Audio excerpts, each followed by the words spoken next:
Connaissez-vous Pierre Michon? Voici maintenant 40 ans que sont parues Les Vies minuscules, alors qu'il est né en 1945. C'est un écrivain qui s'est mis à écrire et à publier assez tardivement.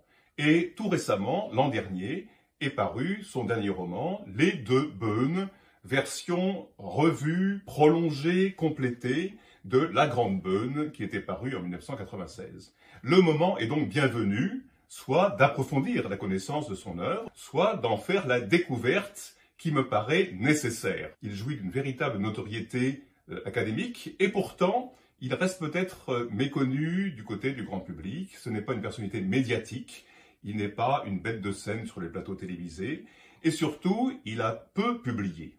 Des petits livres, des livres courts, un ensemble maigre d'un point de vue quantitatif. Michon ne fait pas le poids, si l'on veut, à côté de nos deux prix Nobel, Patrick Modiano et Le Clésio. Michon a beaucoup moins produit que Emmanuel Carrère ou Michel Houellebecq, pour rester du côté de ses contemporains, des grands auteurs qui sont à peu près de la même génération. Et pourtant, son écriture est fabuleuse, un mélange très étrange d'emphase et de gouaille, de recherche stylistique très poussée et de parler parfois populaire, avec une recherche des mots rares, de mots parfois savants, de mots étonnants, qui donnent à rêver. Il y a un autre paradoxe chez Michon. Le premier paradoxe, c'est que pour quelqu'un qui est l'auteur de peu de livres, il est vraiment un grand écrivain. L'autre paradoxe, c'est qu'il a tout lu.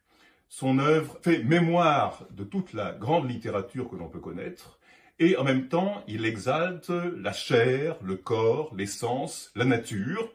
Comment concilier l'art et la chair?